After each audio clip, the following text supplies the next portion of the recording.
Today's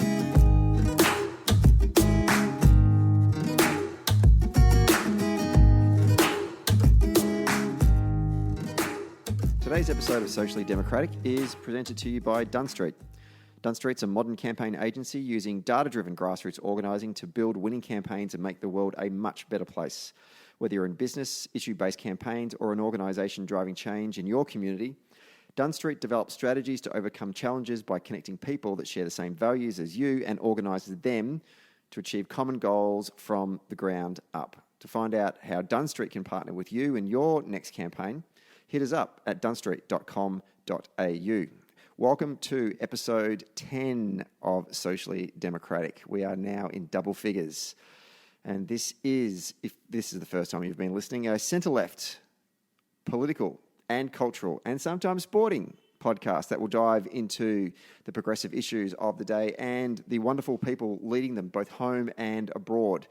And today's episode, we will be joined by a good friend of Socially Democratic, Anika Wells, the new Labor member for the federal seat of Lilley in the great state of Queensland. Anika is about to make her first speech to the nation's parliament next Monday. We're taping this one on a Wednesday. And she's about to make her maiden speech. So we thought we'd get her on the line from Queensland to have a bit of a chat to her about the things that go through one's mind when they need to write their very first speech. Anika is an incredibly impressive Labor person who is very, very considered, very well read, and we look forward to having her on the podcast in just a moment. But before we do that, don't forget that the podcast is available on Apple Podcasts, Spotify, Stitcher, and your favourite podcast app. And if you listen to us on Apple Podcasts, please remember to give us a rating and a review. We are now featured in the new and noteworthy section on Apple Podcasts in the politics and news section. So we're on this mission to try and get a higher rating than Paul Murray live on Sky. Literally, 6 people watch Sky News. That's it. So we need to be able to ensure that I can get more than 5 people to listen to this podcast and therefore get a higher rating than Paul Murray on the Apple Podcast ratings. I don't know how they do it. It's a mystery. It's clearly not transparent, a bit like the Liberal Party. So whatever you do, just go on there. If you listen to it on Apple, make sure you give us a review. Make sure you leave us a rating. The more ratings we get, then eventually it pops up. And so we're now news and noteworthy. So there you go. So from now on, it's going to be known as the new and noteworthy Socially Democratic. And whilst you're at it, don't forget to follow us on Dunn Street at Facebook, Twitter, Instagram, and on LinkedIn. Right? Let's get to today's podcast.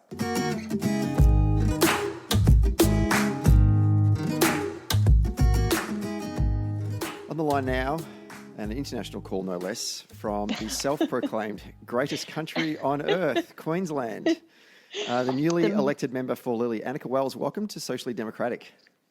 Greetings from the majestic tropical north. You've made a statement there. I didn't know that you had ceded from the Federation.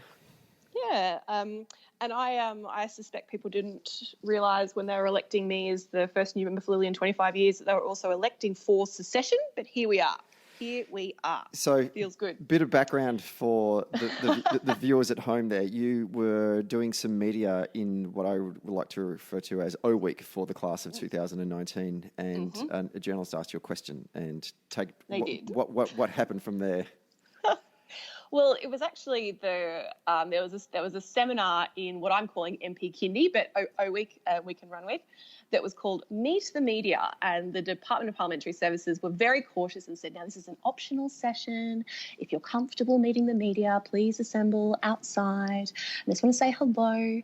And so we did, and we walked out literally into a press line with a gaggle of press, and various people got mobbed. You know, Zali Steggall got mobbed, Dave Sharma got mobbed. And I, by the end of it, had my own gaggle asking me questions. And one of those questions was, look, here, I reckon the Journo would have a different memory of this, but my memory of it was that the question was, so Queensland Labor did so badly at the election, how are you ever going to win anything ever again? Obviously, you must be terrified about what this means for you retaining your seat. What's the plan? So I said, well, firstly, Queensland's the best country in the world, and the Queensland voters do not get it wrong. Secondly, we're coming off the back of an Origin loss. This is our round 2 Origin loss in Perth. So, it's a week for healing. It's a week for coming together. And thirdly, and I gave sort of my actual answer about how Albo was kind of, on at ground zero in northern Brisbane, listening to people in Petrie, Longman and Dixon, within a week of becoming leader, I think within days. That was condensed to, I don't know, two seconds of me saying, well, firstly, Queensland's the best country in the world. End scene. Yeah. And they clearly didn't, or they either made a decision to not go with the first two gags to give context to your statement and followed up by the serious remark. And it even got a run on the McAuliffe program, I noticed. Yeah, I think it's called Mad as Hell now, Stephen. But right. I'm also told it was on Have You Been Paying Attention? It was on Insiders. It was on the Party Room. It was a good lesson, actually. Your guest from last week, Jamelia Rizvi, who was a good friend of mine, put it best when she said, I think the lesson was fun jokes don't always make for fun grabs, which is, even if, I think the full answer showed that it was abundantly clear I was joking. I guess, depending on how cynical you are, I guess, you could say you should always expect that people will read the worst into anything the politician is saying. Or, I guess you could probably unpack some cognitive bias in why a young woman making a joke, the assumption was that I'm dumb as a box of hair, rather than if maybe somebody else had made the same joke with the same sort of level of bravado. Yeah, how dare we show the human side of our politicians when the media in this social commentary are constantly complaining that we don't ever get to see the real side of our politicians. And here you are, day one, and you get up there and you crack a couple of gags and then come to a serious component. Bushy tails, fresh off the bus. I did make that point. We had a Meet the Press gallery, another one maybe a few days later, and the journos that were there at the time were saying when their producers sort of saw the footage and were sort of crowing over, like, I can't believe she said that, we're going to run it. They said that they did say she knew what she was doing, but that was sort of largely irrelevant to the provision of good content. And I said, look, it's something I say all the time. I say Queensland, best country in the world. I know Amy Ramikas at The Guardian, another proud Queenslander, says Queensland, greatest nation on earth. I think it's one of those things where, look, maybe there was some clutching of the pearls in the southern states, but nobody up here found it in any way remarkable. And you can't be a journo saying all we get is the talking points and the standard lines and everybody just rolls out like robots and doesn't give us anything interesting to work with. And then when you have someone who's, prepared to just be candid and have a bit of fun, just tear them to pieces across various platforms of the national media. I think for every single interview you do from now on, you should restate at the start of the interview that Queensland is the greatest country on earth, just to let them know every time. Yeah. Well, look, thanks for the media advice. I will take it on board. Good. I believe in you. Now, O-Week for politicians. Yes. I'm assuming that the Labor team won the boat races and the scavenger hunt. Yeah, we've got a plucky group, where we actually, Labor did something very good this term, which was we had our own MP Kindy a week before, which allowed us to get to know each other, speak sort of quite frankly, learn the lessons that others who had come before us had learned. And it meant that when we came to do the all-in, the hootenanny with everybody from all the different parties, I certainly felt a lot better prepared. Though I must say the boat racing was something sort of outside the bounds of the DPS formal program. Because there's 9 Labor MPs and senators that make up the class of 2019. It's quite a crew. Yes. It's actually there's a bit of diversity in there as well, which is obviously a great thing. A lot of younger people coming through, which is great for the future of the caucus. Yes. Obviously not as many as we would have liked, I guess, but nonetheless, still 9 of us, and like you say, quite a few young parents too. There's a few of us who have all got toddlers, which it was a nice way for us all to bond, and because there's a few kind of logistics things you immediately have to get on top of when you come down to start coming to Parliament. I know it's only early days in terms of the travel to and from Canberra, but I'm just sort of interested in in that first couple of... Is it 1 week you've been there for now? Or 2 weeks? Yeah, so it was a 3-day. It was a shorter week. Yeah, okay, right. So it's probably a bit too early. Technically it was 4, but it was 3 days of formal sitting. Okay, so it's probably technically a little bit too soon to sort of get a sense of who in the caucus, as in who are the people that have already, been through the this. boat races. Yeah. Or to come and put your arm around you and sort of say, okay, this is how things work, and just to help you sort of settle in. An induction process, so to speak. Yes, and I think, you already know people from your own state, and it may be the case that you're meeting people from other states. Often there is some matchmaking, like, for example, I think your very first guest on the podcast, Josh Burns, and I had never met but had a lot of mutual friends, all of whom insisted that we would get along and should become friends, and being obliging types we have. So I think there's lots of those kinds of things that go on. The advice from other members of the caucus was that it's up to us to ensure that continues, and that people continue to look after one another when the gloss is worn off and it's not quite so new and fresh and exciting. So to that end, I made a Class 2019 WhatsApp group. It's lit. Things are looking good. Good.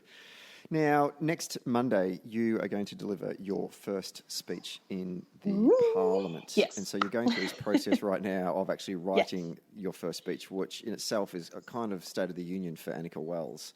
Talk us through the preparation that goes into writing down a speech, which was about 20 minutes worth of sort of summarising what is your values, what is most important to you, and what you seem to want to achieve, I guess, over the tenure of your time as the member for Lilley. That's right, and that is a good description of the gravitas of the speech, because it's one of those ones that every single community group ahead of meeting you or wondering how that they approach you to get you on board for a particular initiative that they are seeking your support for is likely to look up that speech and use it to get a précis of who you are, what you're about, why you're there, what you want to do. So it is a very big thing to try and condense your whole life, your campaign, all that you hope and dream to achieve in the Parliament, and if you've got the time, how you intend to do it, into 20 minutes, which is about 3,000 words. I am on draft 8 and feeling the pressure. So, yes, right. I think for me, I love books. I love writing. I started a Google Doc some time ago now, where I used to kind of dump things that I read that I found particularly interesting or profound for me, or that spoke to me about why we do what we do on the progressive side of politics. So it's something that I used a lot during the campaign when I felt a bit beaten down by the system. And in the end, when we didn't declare victory in Lilley until 10 days after the election, because it was a really tight race, but it was something that I used to revive my spirits, and then it was also the obvious basis for my first speech when the time came to draft one. The problem for me was that document was something like 27 pages long by the time that I had won the seat of Lilley. So for me, the first speech has not been about trying to come up with things that I want to say. It's been about trying to crystallise what's most important to get across, I guess, at this particular moment. What are some of the thematics that are important to you that sort of guide who you are, or the things that you want to get across in this speech? My speech is about trying to be a good ancestor, and that's something that I think a lot of people will identify with, and it's something that spans the generations. But I guess I speak from my perspective as a millennial MP and a millennial mumpy, a member of Parliament. Nice. Yes, I know. Very good. I see what you did there. I think that the task for millennials is particularly important and challenging just at the moment, because we are at a time where there's a lot of sort of very it feels to me that there's a lot of really big policy decisions that aren't being made, and we will be the ones left with the consequences of those choices or those failure to make choices in 50 years' time. Such as no climate change policy from the current government. And, this is an election that we just fought that was touted by many as the climate election. We had that UN report come out in October last year saying that we have only 12 years to halve our emissions. And, I'm not seeing a lot of urgency around that from the federal government. Do you think this was a climate change election? I mean, on the podcast, I think we've done to death reviewing the election campaign. So I'm just trying to stay away from that as much as I can. But I am interested in getting your thoughts, because in Queensland, obviously there was a lot of focus on the Adani mine. We had Bob Brown and his caravan of courage. Yes. And I just want to get your thoughts on whether or not, because I was seeing all in the media down here in Victoria, it's a climate change election, it's a climate change election. And I was going, is it really a climate change election? Because I see most of the things about tax and income and wages. I think it was a climate change election for people who voted on climate change, and it was not a climate change election for people that voted on a myriad of other things. I think, that convoy, speaking from the People's Democratic Republic of Queensland, that was, I think, very counterproductive for the purposes of the people who organised that mission. I mean, I believe in the climate emergency. I am someone I am speaking in my first speech about the mass species extinction event that we're experiencing and all that's left to do. And I saw those cars roll through the boundaries of my state and thought, what are you doing? Get off our land. No doubt with the best of intentions, but that allowed an extremely brutal campaign by our opponents about what that would mean for jobs in Queensland, and it was a very effective campaign. They won it, and we've got to learn the lessons. You can't just pretend that didn't happen. Yeah, at the time I just thought to myself, and good on them for the people who drove up, because of it. I always have to applaud any kind, well, not any kind, but most types of activism, and in a country where we are stricken with so much apathy of politics. Yeah, that's true. It's great that people were doing that, but I just sort of felt like all the people that got in those cars, if they just pulled their resources together and paid one or two community organisers, and I know that's my thing, that's what I do, but community organisers to go up there 18 to 24 months beforehand and live in those communities in central Queensland and say to them, right, we would like to get rid of this dirty big mine. We know that a lot of you people are dependent on that, but let's work together. Let me understand your challenges. Let's build relationships with each other, and let's develop let's organise some strategies that can actually, look after you guys in terms of the dignity of your work, and hopefully try and move away from being so over-reliant on a mine such as Adani, as opposed to what they did do, which was just go up there and for 20 minutes and tell them, that basically, shit people because you work in this industry. Yeah, and I think there's 2 points out of that. The first one is exactly what you just said, that people take pride and gain dignity from their work. And if you are not careful in how you frame the debate and the messaging around jobs and climate change, it's very easy for your opponents to spin what you're saying as being they don't respect what you do, particularly when these are mining towns where generations of people have been coal miners. So the ability for people to spin that as this side not only don't understand what it is that you do, they don't respect it. I think that's really toxic for us to try and then overcome that. I think the second thing is that we, in the end, and again, it's sort of some harsh truths that we have to face on this side of the election date, had a credibility issue, and we needed to convince people that there were jobs in renewables and that, in fact, there are more jobs in the renewable industry if we can just, get some legislative change and legislative action going. And I don't think that people in the end were prepared to take that risk because they saw it as a risk. And they just like, I think it was, their existing jobs were very tangibly there. They saw them disappearing and they just couldn't, when it came to it, place their faith in us that we would be able to provide those jobs and more in renewables. And, we know that the facts and science is there, but we lost that argument in the campaign. So I actually, so I sort of pick apart your original statement about the challenges that millennials face and the way in which the issues that you guys will confront in the future and have to deal with are not being dealt with right now. And climate change is one. What else is there in terms of the thoughts that are on your mind and what will be shaping your speech come Monday in that space in terms of being a millennial? Well, I think for me, there's this particular factoid that I think is profound, which is that this year, 2019, is the first year where we have more Australians born after 1980 than before, and more millennials in the workforce than baby boomers and Gen Xers combined.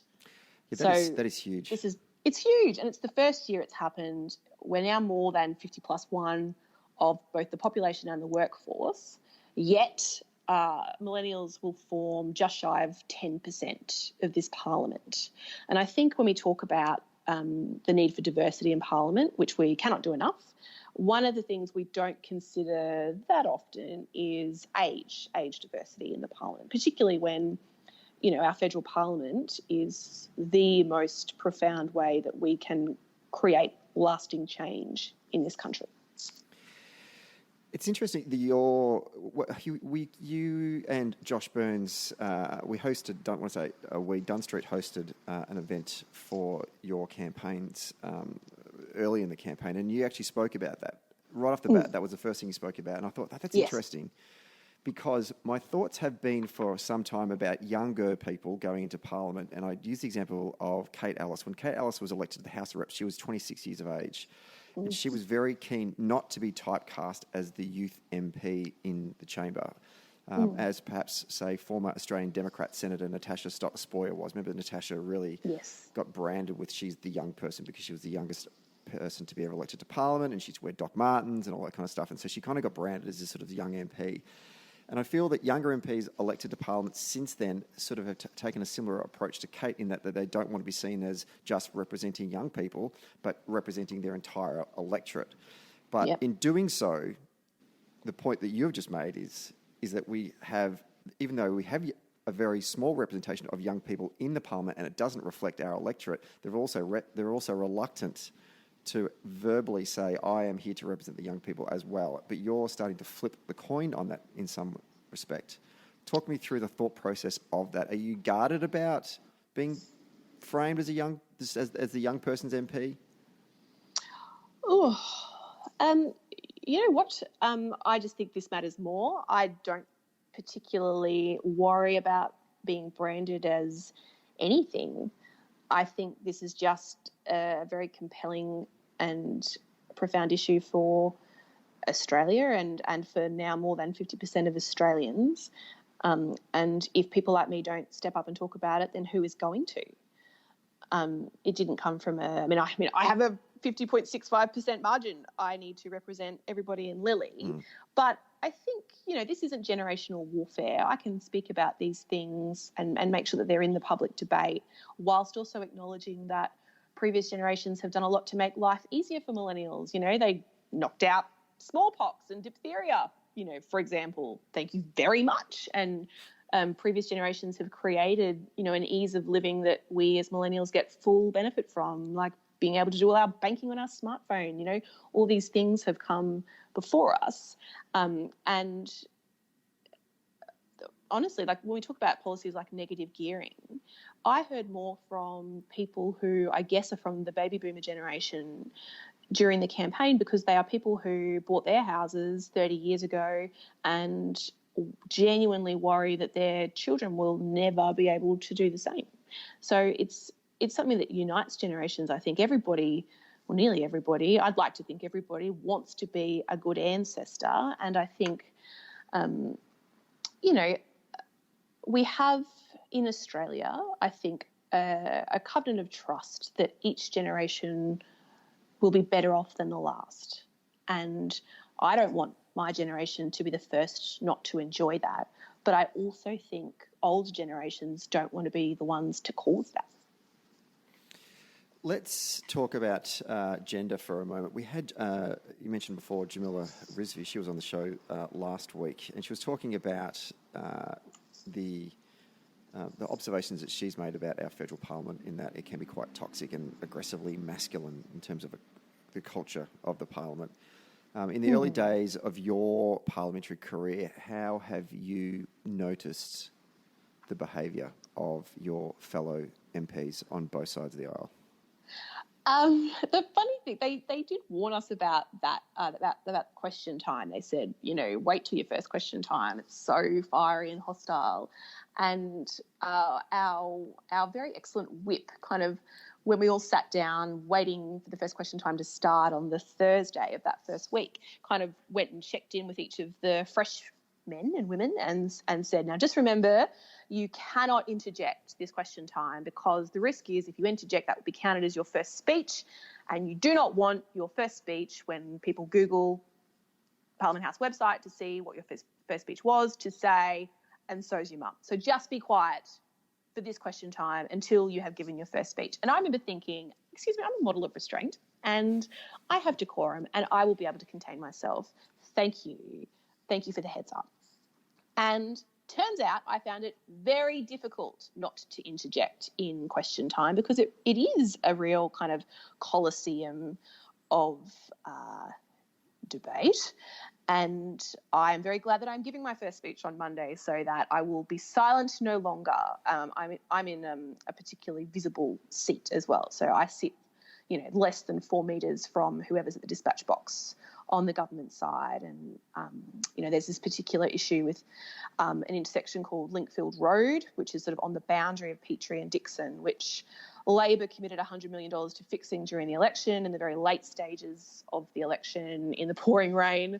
The PM and Peter Dutton and Luke Howarth matched that commitment, but we then found in the budget papers that they were not funding the matching of that commitment until 2026, 2027. So that came up in question time, and it was very hard to stay silent during that, I don't know, what's the right word for it?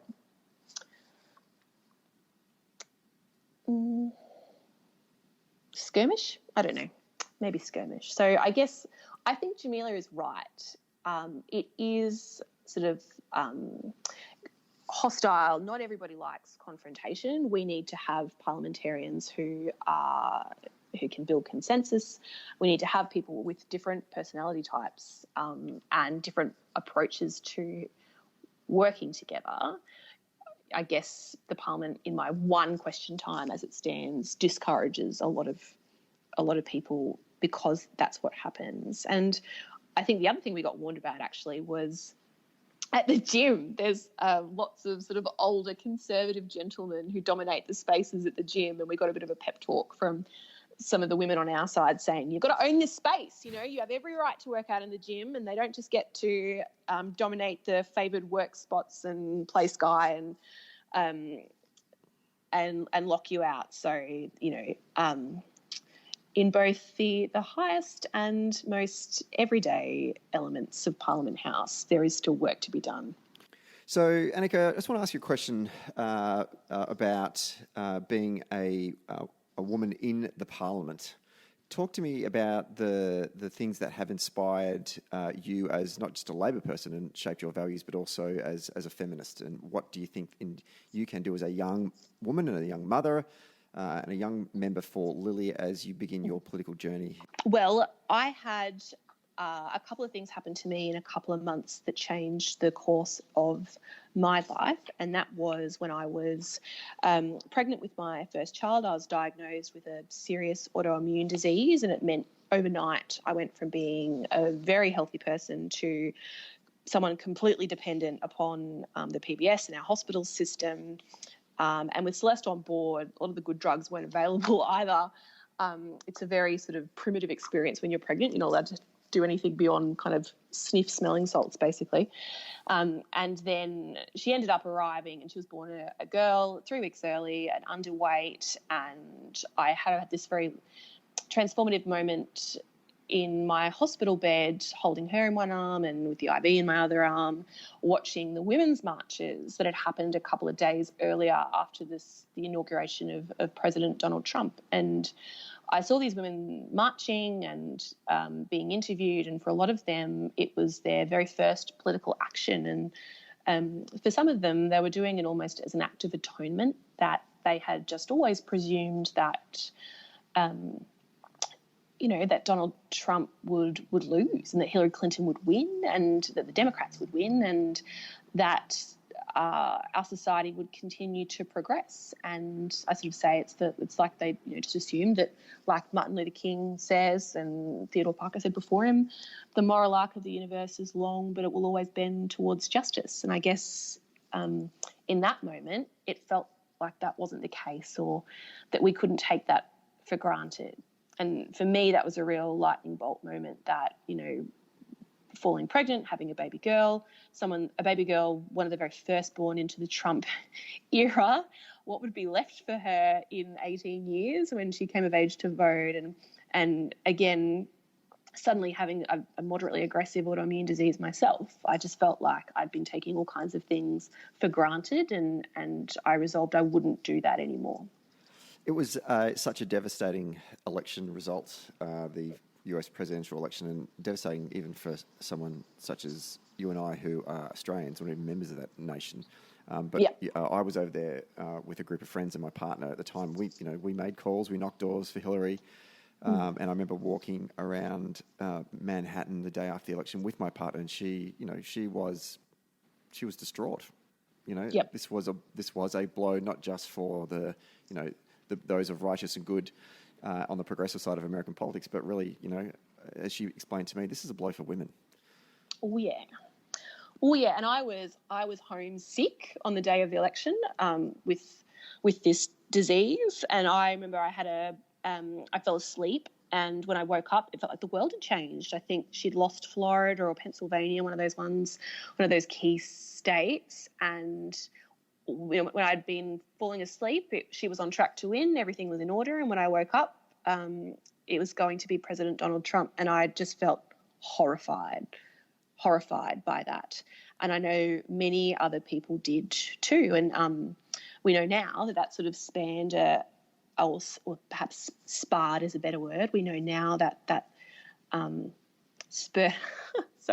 we know now that spurred on a generation of women to take political action, right from the women's marches through to running for Congress themselves. And we now have this whole fleet of women who ran for Congress, many of whom were successful, and we're in now sort of the Me Too movement where these people are taking it up to President Trump.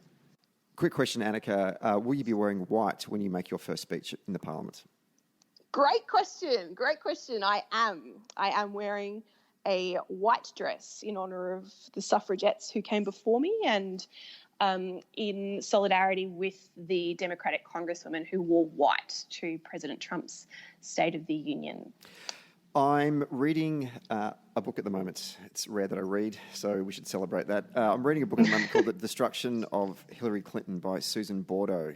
It's a bit of an in-depth look at the sort of the political and media forces that basically vilified and ultimately brought down her campaign in 2016. But sounds like a real upper. Yeah, it is. But Susan speaks of a thing that she calls the double bind, which is the balancing act that Hillary, and I think largely a lot of women have to, in public life, have to walk, which is be authentic but not too authentic to appear weak, be strong but not too strong to be looking dominating or aggressive. And so she ends up trying to control her emotions and then is labelled both cold and unable to connect with people. So my question to you is, how do you avoid the double bind? Or do you just say, stuff it, I'm just going to be who I am, and if you don't like that, then you're just going to have to deal with that? Or vote me out. Yes, these are things we cry in the shower over, the double bind. I think we've experienced this in Australia as well, haven't we? I mean, up here in Queensland, Anna Bligh had those kind of comments made about her, but then she had that moment in the Queensland floods where she did some tour of flood-stricken areas, and then she gave that infamous press conference where she sort of said, "We are Queenslanders. We're the people that they breed tough north of the border," and people loved her for it. So I think even beyond the double bind, it changes from, or it's not enduring. You know, like you can be beloved for your authenticity in after one experience, but then ultimately condemned for it, you know, in a different moment, you know, during the election campaign. I guess the answer to your question is that I, as evidenced by my media efforts so far, I'm just going to be myself, and that's a very candid and direct person, and sometimes that will mean that I become a national GIF for decreeing that Queensland's the best country of the world. And ultimately for me, it wasn't even a considered decision. It's just who I am, and I'd hate to lose my seat for not being my authentic self. And that's what they say, isn't it? Like the only thing worse than losing is if you lost by trying to be something or do something that isn't true to you. I think that's very true. And I think also we are in a political moment where people do want that authenticity and are more prepared to forgive people their human failings. I mean, look at Bob Hawke, or at the absolute other end of the spectrum, look at Donald Trump. People at the moment want authenticity more than they want perfection. In fact, they sort of outright reject people being too robotic or polished. So here's hoping it works out. I think it's a great answer. It's clearly a barrier or a bar that clearly women have to jump over, that is set higher than it is for men. Yes. I wish you the best of luck in that journey. Thank you. Of clearing those unfortunate barriers that we seem to put up for people in public office. Sidebar for one moment.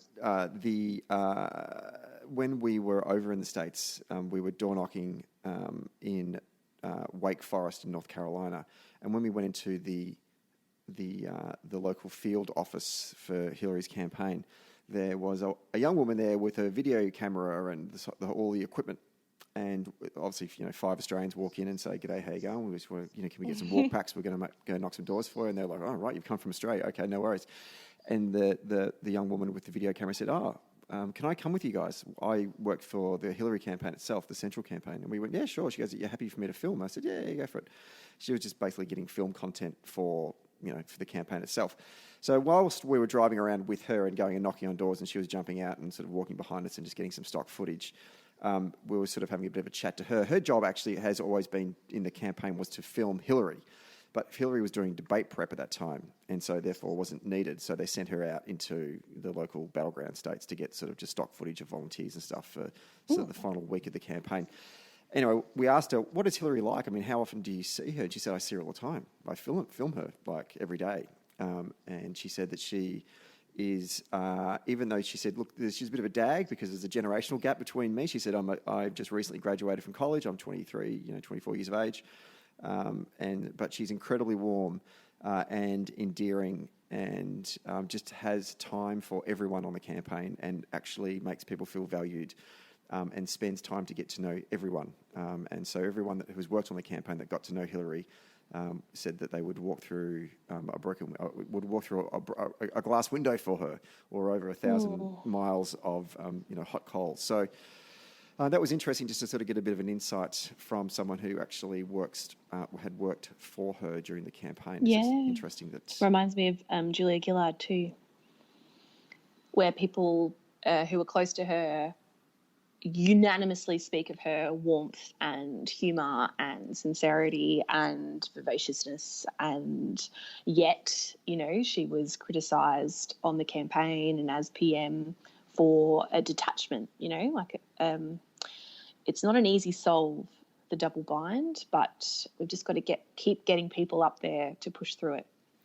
Let's turn our attention to US politics since we're there. I noticed on Instagram the other day, you've actually got a bit of a challenge at the moment. You set yourself the task of reading 52 books in 2019, and you're up to book number 30, which is Mayor Peter Buttigieg's autobiography. First of all, Yes.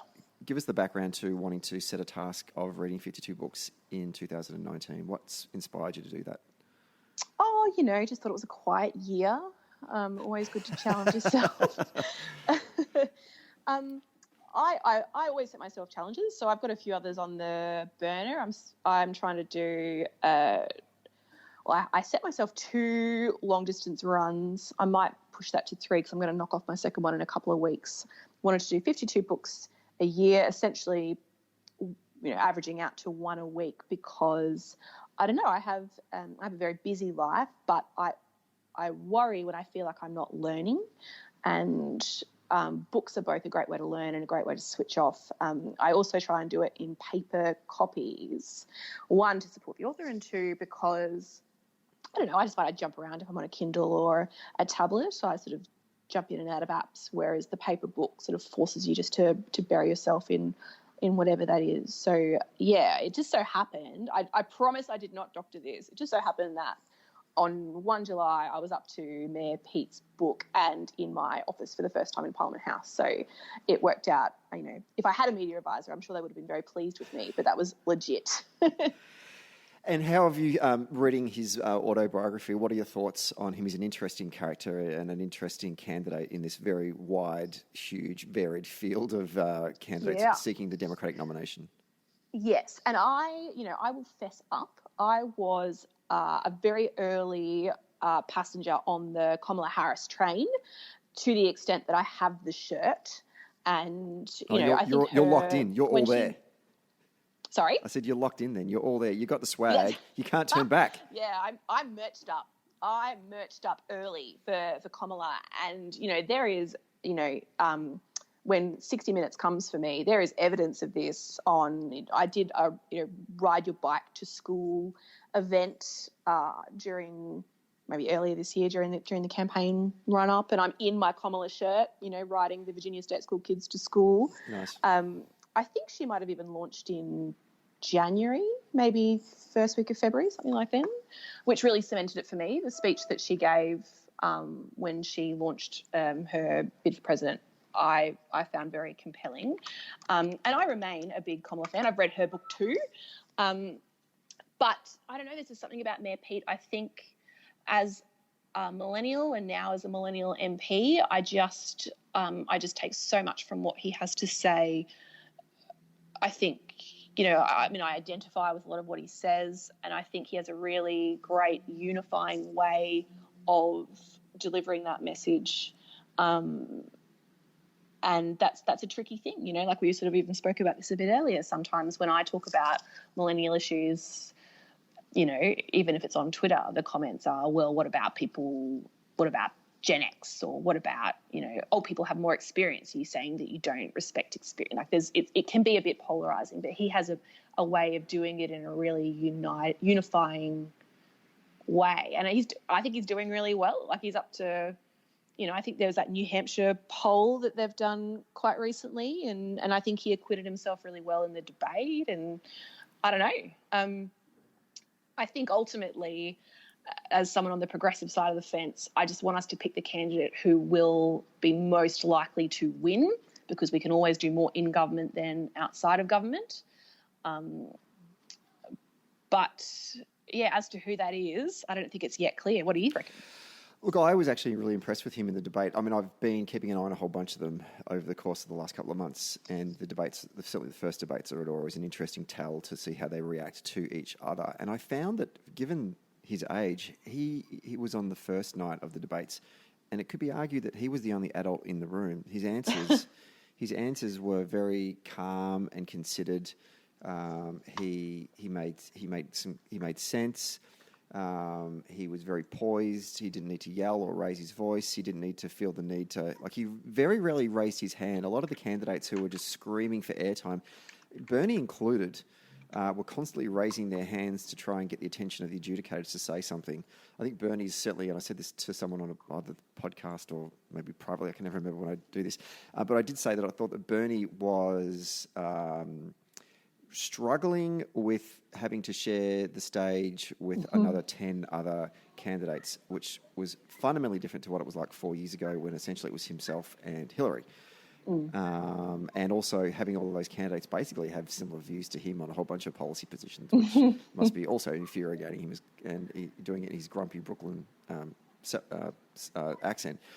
So I thought that Mayor Pete's performance so far has been good. One person I'm very surprised with, two people have surprised me.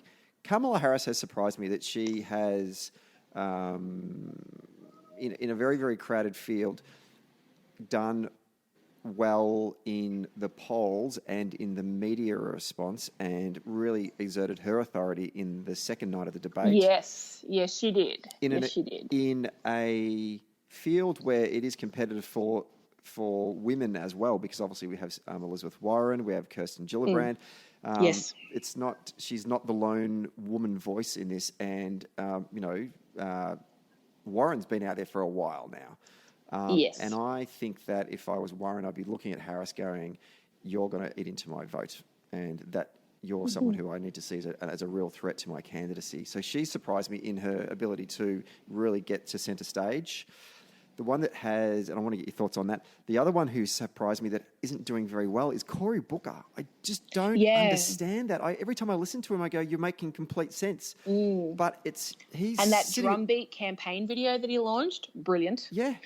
Yeah. He's stagnating at 2% on all the polls except for maybe South Carolina. What are your thoughts on those? Well, I think I agree with you. Kamala had a great debate, and she took the risk and she went for the jugular, and I think she landed it. And I think it's to her credit that she was prepared to take that risk and that she carried it off. To me, that speaks to her ability to do the same in the general. So I think, I think it was well done on her part. Warren, I love following her on Twitter. Her campaign team is great. It's really heartwarming experience to follow Elizabeth Warren on Twitter.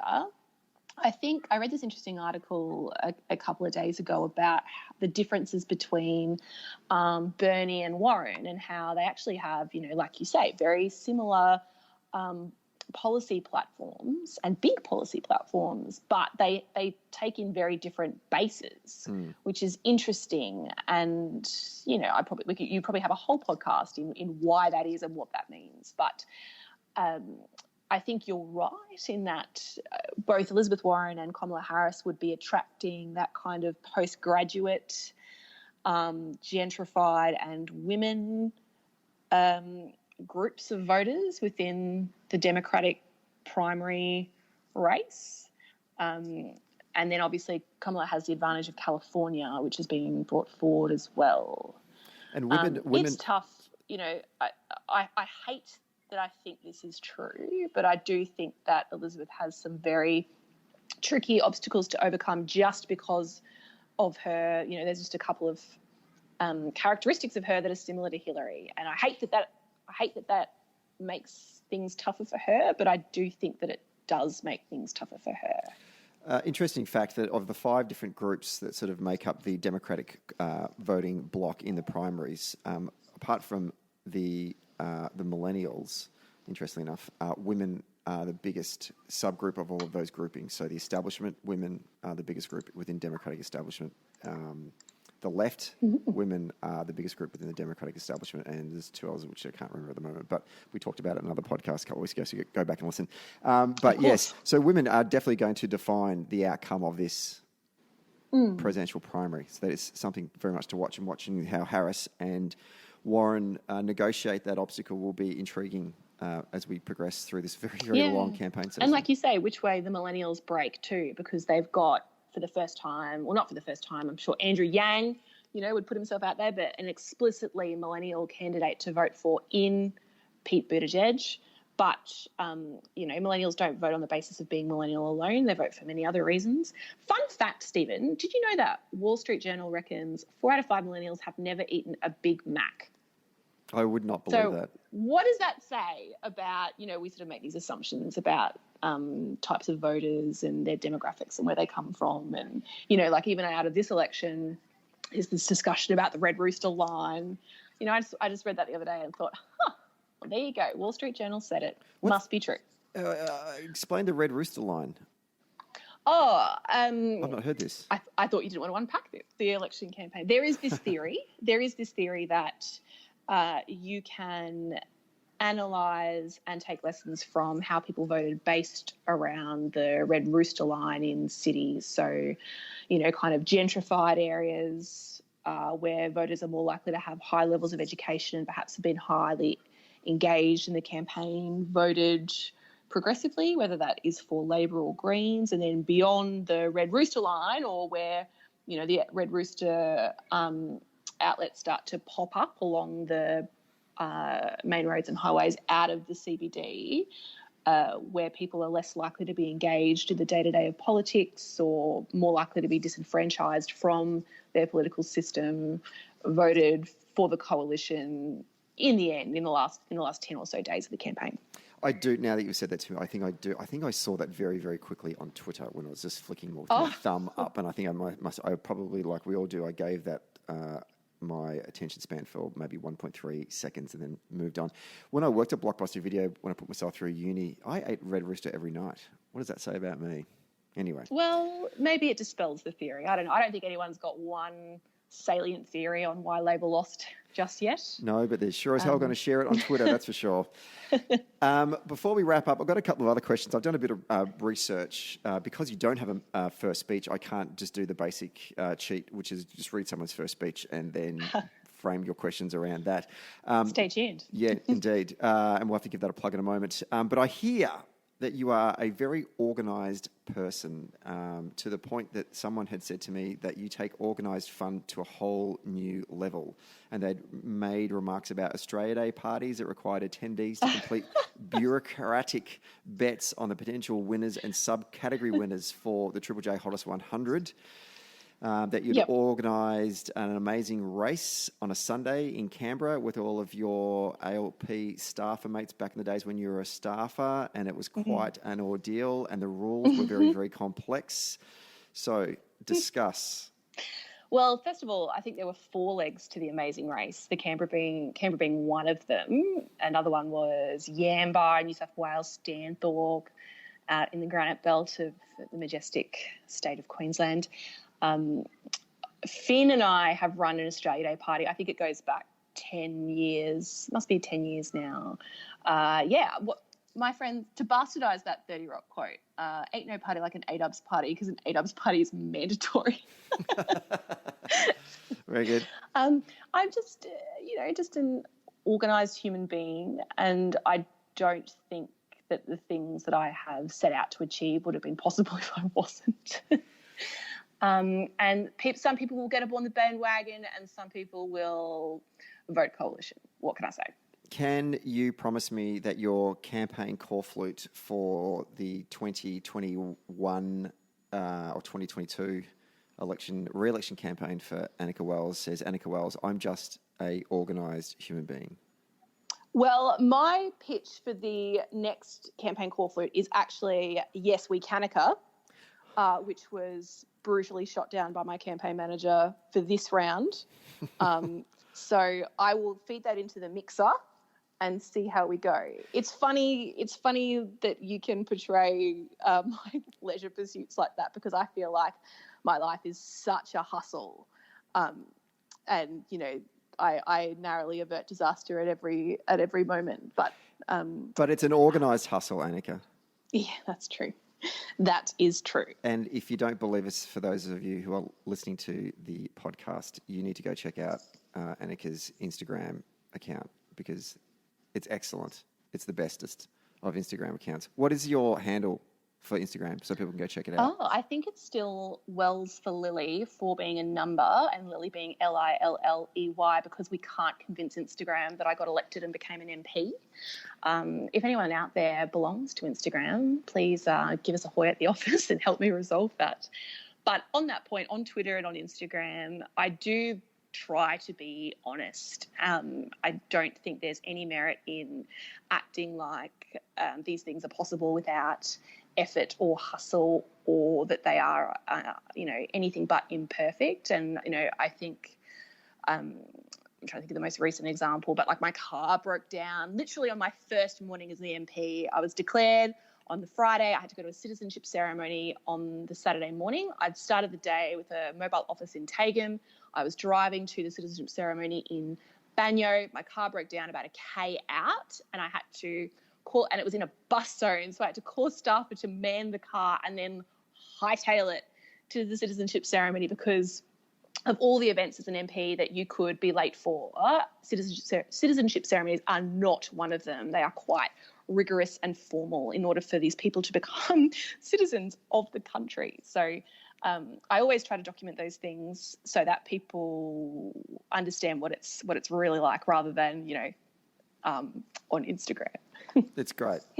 It's fantastic. More of that. That's what I say. Tick to that. Now, before we go, one more thing. You were presented... Sorry, no, wait. I rephrase that. You and a group of fellow campaign staff people once presented a framed document titled How to Be a First-Time Candidate to the then former ALP national organiser turned candidate, now the Queensland State Labor member for Logan, and a good friend of Socially Democratic Linus Power. Yes, I'd forgotten this. Yes. No one cares you went to Harvard. Number 8. Yeah. No one cares you went to Harvard. You know the numbers. So for the viewers at home, it was a list of things, because Linus formerly was a national organiser, therefore he was a campaigner, and he crossed to the other side to become a candidate and now an MP. And so very good one. Yes, and you guys pulled together a list of things that he needed to remember that he couldn't become if he was going to become a candidate. And I'm going to read some of them out to you, Anika Wells, and I'm going to see if you... How have you got a copy of this? I was about to say I should look this up now. We have a very, very, very good research team here at Dunn Street. Impeccable. What impeccable work by the Dunn Street people. Absolutely. And I'm going to see if you, as a candidate, adhered to this campaign dictum. Starting, I won't read all of them, but I'll read a couple. Remember, the first one is, remember, party office knows best. Refrain from saying things like, back in my day, and if I was running the campaign, because you're not. Did you? I, on a daily basis, broke that rule. Okay, so you're 0 from 1. Good start. I did not go rogue. I threatened to go rogue. But I certainly broke that rule on a daily basis. Okay. Another rule that was on this document: party office is constantly doing research, and this information is going to get you elected, not your hunch. Shush. Did you shush?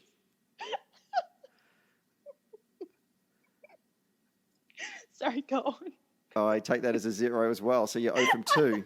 All right, continuing. Candidates should leave their thieving of their... And I hope you certainly didn't do this. Candidates should leave the thieving of their opponents' corflutes to the professionals, young Labor. No, not guilty. As a lawyer with a practicing certificate, I was very honourable throughout the entirety of the campaign in case I lost and needed to go back to the law. So not guilty, all clear on race 3. Okay, good. So 1 from 3. Candidates should not attempt to seek the polling numbers for their electorate, nor should candidates attempt to go rogue or of party hierarchy by going to centre bet for this service. Did you put a bet on yourself? No, I didn't. I was $1.01 and my opponent was 21, and then there was a countback for 10 days. So something was wrong. I think this election was an anomaly in terms of both the polling and the centre bet. I should also confess that the Queensland Labor State Secretary is a good friend and the godmother of my child. So I certainly tested those friendship boundaries on a few occasions, but she never broke. She never broke. Okay, so you're 2 from 4. Candidates should not engage in short and jocular conversations with journalists or shock jocks. Queensland, best country in the world. Yeah, well, okay, technically you were no longer the candidate then, so we'll give you a pass on that one. All right, so you're 3 from 5. Generous. And the last one, candidates should be knocking on doors and making calls, not arguing over the nicest photos and own personal style of direct mail language. Now, knowing you, I know you definitely break this rule. You must have broke this rule. Every candidate breaks this rule.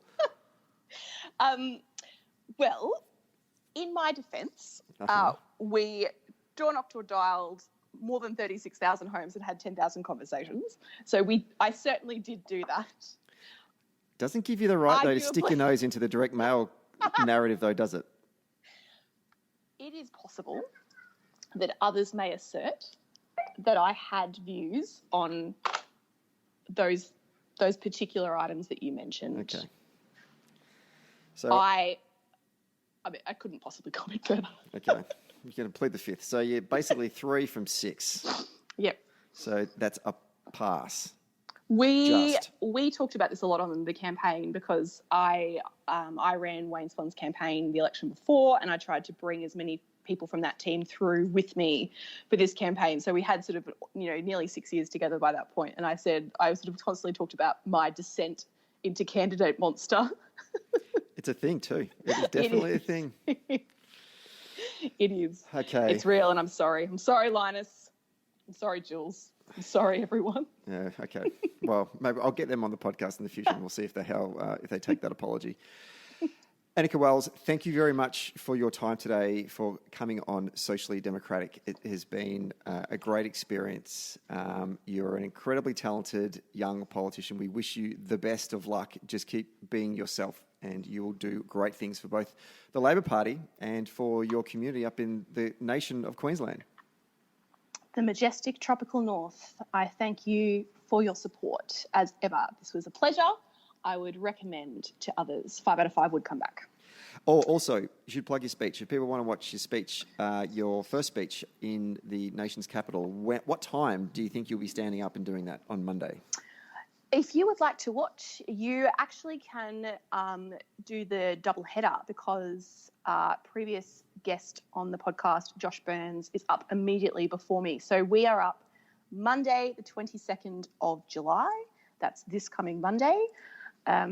There is a LNP person scheduled for immediately after question time. Josh is up approximately 3:45 and I'm up straight after him. So they've said ETA 4:15 p.m. Josh won't take his full 20 minutes. He'll be 5-10 minutes tops and then be done. So you'll be probably on a little bit earlier. I did speak to someone earlier today who said that it was tradition to open the podcast by sledging Josh, and I hope it is noted that I have restrained myself. You've done very well. I will see you next Monday up in Canberra. Up until then, good luck with writing the speech. That'd be great. And we'll talk to you soon. All right. Have a good one.